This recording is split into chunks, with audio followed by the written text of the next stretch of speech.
Bom dia, sou Claudiane, psicóloga do Colégio Sacramento. Algumas mãezinhas já me conhecem, quem não me conhece, vamos nos conhecer nesse momento de hoje, em que eu vou estar ministrando uma mini palestra, com o tema Afetividade Materna na Construção da Aprendizagem Efetiva. Então, vamos aproveitar este mês de maio e trazer esse tema para todas as mãezinhas, Onde a afetividade da mãe, a afetividade materna, pode contribuir na construção da aprendizagem de cada filhinho. E a aprendizagem efetiva, uma aprendizagem que tenha fundamento, que tenha realmente a compreensão global, tanto dos conteúdos de escola, como de toda uma esfera que engloba um filho, que não é só memorizar conteúdos ou aprender conteúdos. Tem toda uma logística, tem toda uma esfera. Tem a parte social, tem a parte da afetividade em casa, tem tantas questões que nós, enquanto mães e profissionais, podemos desenvolver nos nossos filhos. Então, para iniciar esse momento, eu gostaria de citar Pierre Vigne, que ele tem uma frase maravilhosa que cabe perfeitamente para esse momento. A frase diz assim: a afeição que nos faz aceitar a opinião daquele que nos ensina. Que interessante! Então eu só vou aceitar, só vou não, de repente é uma melhor alternativa, Eu vou aceitar, eu vou ter uma aceitabilidade maior a algo que alguém está me ensinando se eu tenho uma afeição com aquela pessoa. E para ter afeição, precisa ter por trás o quê? A afetividade. Para eu conquistar alguém, eu preciso despojar naquele momento de afeto, desprender-me da minha afetividade e envolver aquele momento. E aí eu vou ter a afeição daquela pessoa, a admiração daquela pessoa por mim, E vou conseguir transmitir esse conhecimento e ele chegará até o outro de forma efetiva. Então, um pai, uma mãe, um professor, que o aluno, que o filho, o aluno, ele tem uma afeição por esta figura de autoridade, então o processo de ensino, a aceitação desse ensino vai ser muito maior. Então, a gente percebe com essa frase que para desenvolver o ensino, desenvolver a aprendizagem, antes a gente precisa de uma série de outras coisas, A gente precisa do afeto aí por trás, a gente precisa da admiração, da afeição, como bem diz Pierre Vigne, tá bom? E aí, eu gostaria de aproveitar esse momento e também contar uma experiência que eu tive com uma turma em um outro momento da minha vida, em que eu tive acesso a uma turma que era muito difícil, Muito difícil em que sentido? Alguns meninos muito agitados, não eram silenciosos, obedientes, então era uma turma realmente difícil de lidar, difícil de controlar. E eu lembro que essa turma me fez por várias vezes pensar em desistir do cargo que eu estava assumindo. Não, vou pedir demissão, Porque realmente a turma era impossível e era a turma que eu tinha que lidar diretamente. Não era o cargo de psicóloga que eu assumi, era um outro cargo. E aí a orientadora, em uma conversa comigo, eu falando da minha necessidade, do meu querer sair da empresa, porque eu não estava conseguindo lidar com aquela realidade. E aí ela falou assim: ame estes meninos, ame essa turma, tenha afeto por eles, abrace-os, acolha-os, aceite-os como eles são, se envolva com a turma, jogue amor, se debruce nela. Eu disse: não, mas eu não vou conseguir fazer isso e tal. E ela: vá lá, tente, é um desafio para você desse ano. E assim eu fiz. Eu comecei pela escuta, por chamar cada aluno individualmente, escutar, entender um pouquinho a história deles, descobrir do que é que eles gostam. Eu olhei no olho desses meninos, E isso tudo foi desenvolvendo e uma afetividade, E uma afeição deles por mim mesmo. Poxa, a tia parou e me ouviu. A tia teve um tempo para mim. Ela agora sabe o que eu gosto e, claro, eu fui utilizando do que eles gostam e tentando unir o que eles gostam às atividades que a gente precisava fazer. E no final do ano, realmente, como a gente diz, né, eu estava com a turma nas minhas mãos. Né, onde eu conduzia, se eu pedia silêncio, se eu pedia pra gente brincar, a coisa acontecia, porque já existia a afeição, tá? Existiu afeto, amor, e eu me envolvi completamente pela turma. Então é uma abertura também de coração do educador, da mãe, do pai, de se envolver neste processo de coração, de forma leve, para que a coisa possa acontecer. O próximo tópico aqui que eu trago para vocês é quando a gente envolve a afetividade materna, a gente precisa falar um pouquinho sobre memórias afetivas. Foi até tema de um vídeo que eu gravei na semana passada e que está no Instagram da escola. Memórias afetivas é algo muito interessante e importante e a gente precisa realmente bater nessa tecla. Memórias afetivas são as lembranças que eu tenho a respeito do meu processo educativo, da minha relação com a minha mãe e que envolvem lembranças de amor, de gesto de carinho. Não precisa necessariamente ser o eu te amo, ou o beijo ou o abraço, mas gestos afetuosos, de um cafezinho bem preparado e especial para mim enquanto filho, de uma musiquinha que a minha mãe cantava antes de dormir, e eu posso ter uma memória afetiva a respeito dessa canção.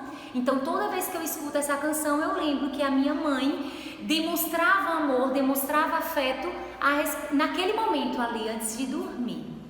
Uma vitamina que ela preparava com todo amor, do jeitinho como eu gostava.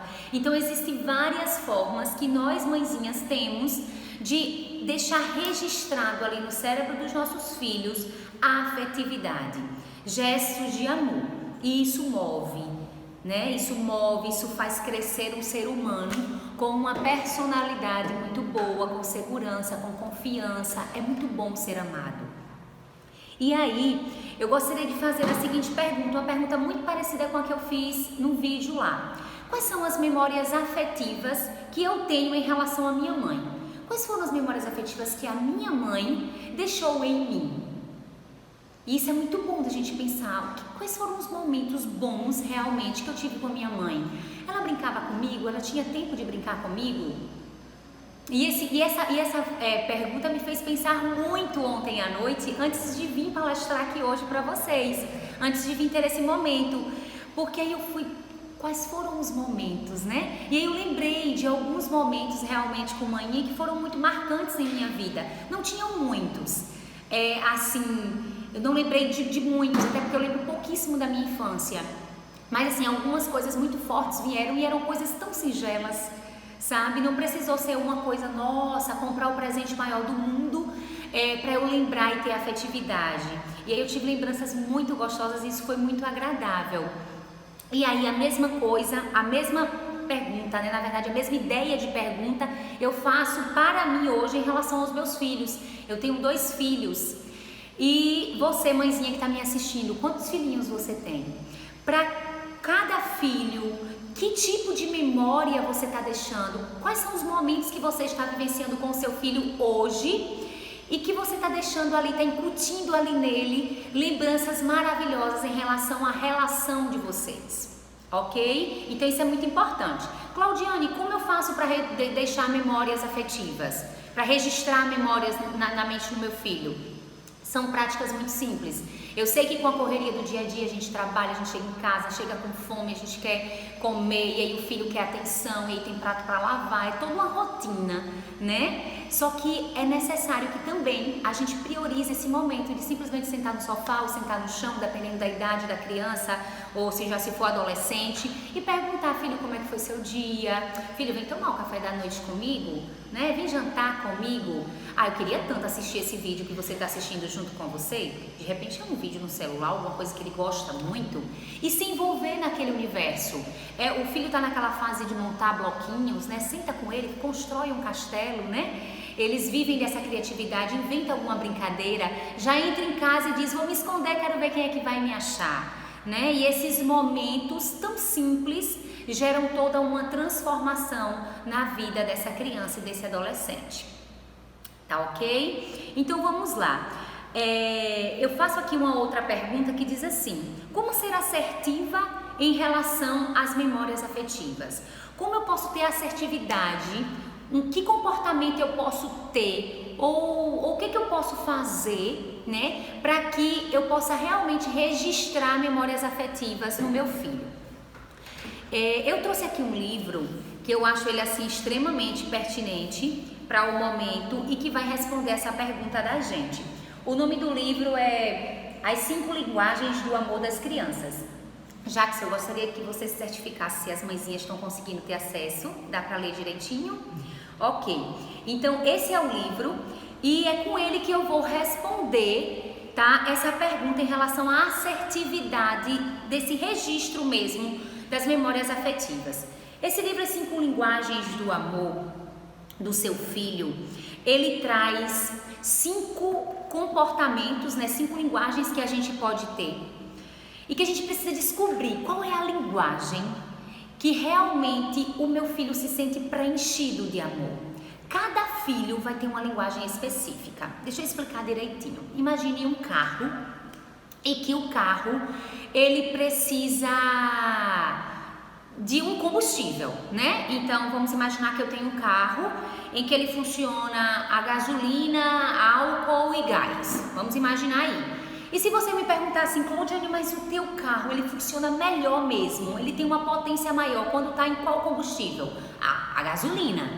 Então no gás ele funciona, no álcool ele também funciona, mas na gasolina ele tem uma funcionalidade ainda maior, tá? Então assim, nas 5 linguagens do amor, o teu filho vai gostar, porque são linguagens do amor, ele vai gostar, mas tem aquela linguagem que é assim específica para a personalidade dele, para o jeitinho dele. E aí eu vou estar falando dessas linguagens para vocês. A primeira linguagem se chama qualidade de tempo. O meu filho, ele tem um perfil que ele se sente assim muito amado quando eu me dedico um tempo para ficar ali com ele, sentar e observar uma atividade dele e estar ali junto com ele. É qualidade de tempo. Ele quer um tempo meu, só que um tempo de qualidade. Eu, enquanto mãe, sem meu celular, sem nada, apenas ligada a ele. Segunda linguagem. Claro que o livro, ele explora muito mais, tá? Que eu só vou fazer um resuminho. É importante demais que leia o livro, ajuda muito, é maravilhoso ele. A outra linguagem se chama toque físico. Eu tenho um filho que ele gosta mesmo, que ele se sente amado. É quando eu abraço, é quando eu dou um toque, é quando ele acerta alguma coisa que eu faço, bate aqui, filho. E ele se sente assim preenchido, né? E como eu identificar se o meu filho é toque físico? E seria muito bacana se fizesse realmente a leitura do livro, tá? Porque ele vai dar vários exemplos, vai orientar bem direitinho. A outra linguagem. Será se o meu filho, ele funciona melhor quando eu tenho algum ato de serviço? Tipo, a bicicletinha dele lá quebrou. Vem cá, filho, eu conserto com você.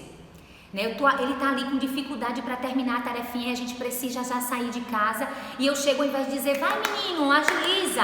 E eu simplesmente chego perto dele e falo assim, filho, vem cá, mamãe te ajuda a terminar logo. Tá? Então, isso vai ser um ato de serviço. Eu vou estar prestando um serviço para agilizar uma situação dele. E para isso, ele vai se sentir extremamente amado. Poxa, minha mãe está contribuindo comigo nessa atividade minha. A outra linguagem do amor se chama palavra de afirmação. A minha criança é aquela que adora quando eu faço isso, filho, muito bem, parabéns, está ótimo, vai lá, palavras que confirmem aquele comportamento dele. Ele é um menino que gosta disso, que ele se sente preenchido com isso. E a última linguagem que o livro traz é presente. E esse presente não tem nada a ver com o tamanho ou o preço, mas com amor. De repente pode ser uma paçoquinha. Certo? E, ai, filho, eu trouxe um presente para você. E você tira uma paçoquinha da mão e ele se sente extremamente amado, um confeitinho, né? E se o seu filho é muito de ficar vislumbrado com o presente, mantenha sempre umas embalagenzinhas de presente em casa. E qualquer coisinha que você comprar, um lápis, a farda da escola, coloque uma embalagem de presente e entregue para ele. Tá certo? Outra coisa muito interessante, então isso são as linguagens, tem que identificar qual é a linguagem do seu filho, qual é a linguagem que ele se sente, qual é a linguagem que realmente enche o combustível, o tanque, né? Qual o combustível que realmente preenche o tanque dele, né? O tanque de amor. E invista nessa linguagem, tá certo? A outra coisa que eu trago para vocês é, como no tema a gente traz a aprendizagem, eu gostaria de falar um pouquinho sobre aprendizagem na questão de aprendizagem não é só nota, não é o 9, não é o 10, tá? A aprendizagem envolve uma série de outras coisas e para isso que eu vou trazer o conceito do que é inteligência para neurociência. Inteligência para neurociência é o ser humano que tem a capacidade de encontrar soluções para os problemas. Então, se eu tenho um filho que ele diante de uma situação ele encontra saídas, que é o que a gente chama de filho desenrolado, né? Nossa, como esse menino é desenrolado. Ele é inteligente. Então, ser inteligente é ser uma pessoa com a capacidade para encontrar solução para os problemas e não necessariamente ter que tirar 9 e 10, tá? Eu sei que o nosso sistema, ele envolve notas e a gente precisa exigir uma nota do nosso filho, mas olha o teu filho de uma forma muito mais global. Eu tive, por exemplo, uma situação em que tinha duas crianças na fila do lanche da cantina e eles diziam, e eles não estavam com o dinheiro completo porque o lanche na cantina tinha aumentado, alguma situação assim. E aí uma das crianças, ela mesmo sem o dinheiro trocado, ela fez: ô tia, desenrola aí, eu trago amanhã esses 50 centavos que tá faltando, mas eu não vou ficar sem comer, né? E aí uma outra criança que também estava sem o dinheiro completo, ela fez: tia, quanto custa o lanche? Ah, tanto. Ele contou o dinheirinho dele, né? Não dava. Ele se retirou da fila e foi embora. E aí ele sentou e ficou realmente sem lanchar. Voltou para casa sem lanchar porque ele não tinha o dinheiro. Então, assim, olha a capacidade de usar a inteligência de um e a capacidade do outro. Então, isso não tem nada a ver com nota. E se a gente quiser fazer uma investigação maior, a gente poderia ir para as notas de cada um deles e ver quem era que tinha notas maiores de repente, né? Se quiser fazer uma investigação. E aí, de repente, um menino que foi extremamente ali, que ele encontrou uma estratégia de solucionar aquilo ali, ele talvez nem tire esses 9 e 10, mas ele tem essa capacidade. Então, a aprendizagem que a gente pode desenvolver nos nossos filhos está em uma longa esfera, em várias questões, não só na questão da aprendizagem de ciências, matemática e português, tá bom? Tem um outro ponto que eu gostaria de trazer para vocês, é a respeito do efeito do reforço positivo e reforço negativo no processo de aprendizagem de seu filho. Gente, reforçar positivamente parece uma mágica. Então, se o meu filho está lá tentando aprender a fazer o A ou um cálculo matemático ou qualquer coisa que seja, e eu digo: vai lá, filho, tu é capaz. E aí ele não consegue, eu vou e digo: sim, você não conseguiu agora, mas já você consegue. Tá? E aí eu vou estimulando aquilo, sempre acreditando na capacidade do meu filho. Você sabe sim, que às vezes tem menino que diz: ah, eu não sei de nada, eu sou burro. Filho, você sabe sim, você é inteligente. Que esse reforço positivo possa sempre fazer parte do processo. E também tem aquelas mãezinhas que às vezes até nem é por maldade, mas é porque também está estressada de uma rotina de tudo e diz: meu Deus, esse menino não sabe de nada mesmo, que saco, né? E aí a gente se estressa e enfim, aquilo vai se tornando um reforço negativo e aquela criança ela vai entendendo que durante o processo de aprendizagem dela ela não sabe de nada mesmo e ela é isso mesmo, e ela é burra, enfim. Eu lembro que durante o meu processo de criação, eu ouvia frases muito assim: ah, ela é tímida. Muito pequenininha, quando eu ia para a cidade com a maninha, e aí eu não ficava assim muito à vontade para falar com as pessoas, ela dizia: ah, não ligue não, ela é tímida, ela é tímida. E aí eu cresci acreditando que eu era tímida, né? E uma outra palavra muito forte era o desastrada. Certa vez eu derrubei um copo, né, na adolescência, então a gente fica meio desengonçado, né, bate nas coisas, o corpo, né, em transformação e se adequando ao ambiente. E aí eu derrubava ou quebrava um prato e aí eu ouvia muito o nome desastrada, desastrada. E eu lembro que quando eu fiz terapia pela primeira vez, o psicólogo perguntou pra mim, né, o que você acha de você? Quem é você? E aí eu fiz: ah, eu sou tímida, desastrada. Então, eu fui de uma certa forma, eu absorvi essas duas palavras, foi um reforço ao longo da vida e eu captei essas palavras como algo que fosse realmente parte minha. E é o que a gente chama de hipnose negativa. Uma frase, ela repetida várias vezes, ela vai se tornando uma verdade na gente. A gente vai colocando aquilo como parte da nossa personalidade. Eu sou assim. E a gente tem que ter muito cuidado com o que é que a gente está engessando, de que forma é que a gente está hipnotizando os nossos filhos. Por exemplo, se o meu filho desde pequenininho, eu digo, ai filho, você é muito inteligente, nossa, você é muito inteligente, como tu é desenrolado, filho. E aí eu falo para as pessoas também, ó, pense como meu filho é inteligente. Aquele menino é muito desenrolado. E aí ele vai ouvindo isso. E quando ele crescer, o que é que ele vai pensar sobre ele? Sou desenrolado, sou inteligente. Tá? Então, assim, claro que isso também, não só existe esse caminho, mas é um caminho de muito poder, porque a palavra de mamãe tem um poder muito grande, tá bom? Palavra de mãe, palavra de pai, palavra de professor, de qualquer pessoa que represente uma figura de autoridade na vida desse filho. Então, assim, que a gente possa escolher palavras positivas e de ânimo, de motivação, para engessar, para reforçar nos nossos filhos, tá certo? Uma outra diferenciazinha que eu gostaria de trazer para vocês é a diferença entre amor condicional e amor incondicional. Muitas vezes a gente só quer elogiar quando o menino tira a nota boa, quando ele faz a tarefa, quando ele arruma a cama porque a gente mandou, quando ele é obediente. Isso, filho, muito bem, ótimo, né? Como tem aqui no livro, as 5 linguagens do amor, a linguagem do palavras de afirmação, né? Então eu vou afirmar, eu vou reforçar, eu vou elogiar.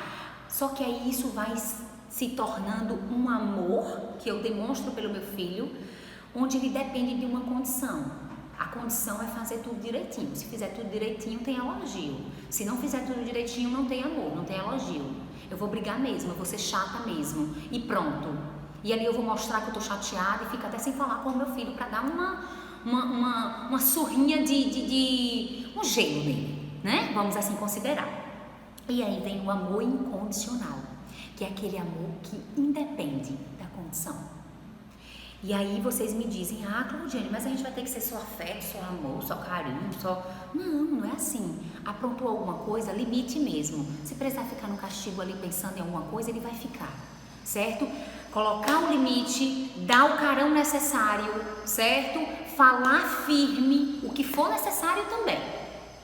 Após esse momento, fiz o que tinha que ser feito, chamo meu filho depois e diz, filho, eu não amo a sua atitude, essa atitude que você teve, para que eu tivesse essa reação, isso aqui eu reprovo, não faça mais, por favor, filho.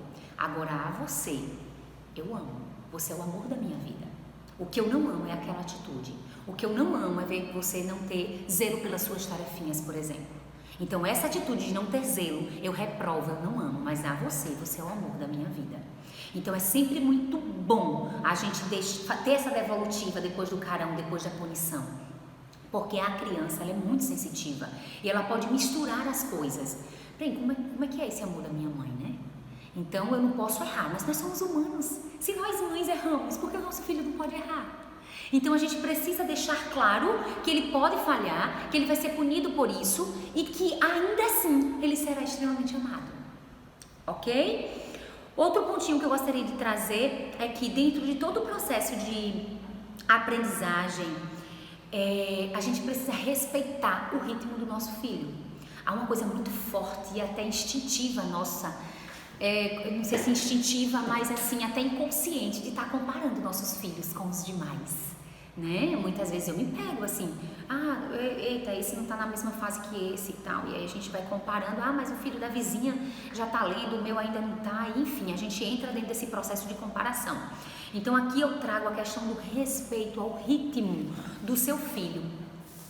Cada filho tem um tempo, certo? E claro que o que a gente vai mais valorizar nesse processo é a insistência dessa aprendizagem.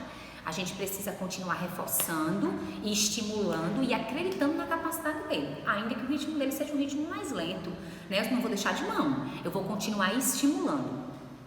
Que aí é quando eu trago a questão da neurociência, que fala que o nosso cérebro, ele é plástico. A neuroplasticidade diz que o cérebro, em especial infantil e adolescente, que é um cérebro que ainda está em construção, o cérebro só termina de ser formado lá para os 17, 18 anos, 19 por aí. Então ele é como um músculo, certo? Que eu vou na academia e malho sempre, e aquele músculo ele tende a criar uma resistência, né? A ficar mais forte, a aumentar. Assim é a capacidade do cérebro do seu filho. Quanto mais estímulo você der, quanto mais acreditar, mais esse cérebro vai se desenvolver, tá bom? E para isso, eu também trago um conceito de Carl Rogers. Ele é um psicólogo, certo? Da área humanística. E ele traz a seguinte frase: o ser humano tem uma tendência natural ao crescimento. Preste atenção nas suas unhas. Você corta, ela cresce. Cabelo, a gente corta, ele cresce. A gente tem uma tendência natural, da natureza do humano crescer, certo? Do ser humano crescer. E aí, o que é que acontece? Quando o Carl Rogers traz isso, eu gosto de fazer um link sim com a aprendizagem. Porque a aprendizagem do nosso filho, a tendência natural é ao crescimento. Então, linkando lá com a questão da neuroplasticidade e com o que Carl Rogers traz, tem tudo a ver, faz um sentido muito grande. Então, a ideia sou eu estimular, sou eu acreditar e que esse processo de aprendizagem ele vai evoluir mais e mais. E para finalizar mesmo esse nosso momento, eu gostaria de trazer a questão das escalas das emoções. Como a gente fala de afeto, a gente pensa em amor. E nós mães somos um pocinho de amor para os nossos filhos, né? Um grande poço, na verdade. E para a gente desenvolver amor nos nossos filhos, na verdade, para que os nossos filhos um dia possam verdadeiramente nos amar. Por que eu digo um dia? Porque durante a fase do desenvolvimento do cérebro, a área do amor, de desenvolver amor, ela é a última área a ser desenvolvida, né? Então lá para a adolescência é que realmente um ser humano vai dizer, puxa, eu amo algo ou alguém, tá? Quando o nosso filho ainda é pequenininho como o meu, ele diz, mamãe, te amo, mas ele está só repetindo o que eu falo para ele. Ele não sente esse amor como eu sinto enquanto adulta, enquanto cérebro formado. Então, para desenvolver, para que esse filho um dia tenha amor por mim, eu preciso desenvolver na minha relação com ele 2 pilares anteriores. Imaginem como uma escadinha, tá? Então eu preciso desenvolver no meu filho respeito e admiração. Se ao longo da minha criação o meu filho me respeitar e me admirar enquanto mãe, enquanto mulher, enquanto esposa, certo? Enquanto ser humano, possivelmente, certamente, esse filho vai me amar. E assim são todas as nossas relações. Não existe uma relação que a gente diga, eu amo, se abaixo disso, né, se como base para esse amor não existir respeito e admiração, tá bom? Então não se preocupem em ficar perguntando assim, filhinho, você me ama? Não se preocupe com isso. Filhinho, o que eu quero é o teu respeito por mim. Eu quero que você me admire diante das minhas posturas, diante das minhas condições. E levem isso muito a sério, mãe. Então, por isso que o limite é tão importante, tá? Aqui a gente não vai falar só do abraço, do beijo, do ser positiva. Não, é limitar, né?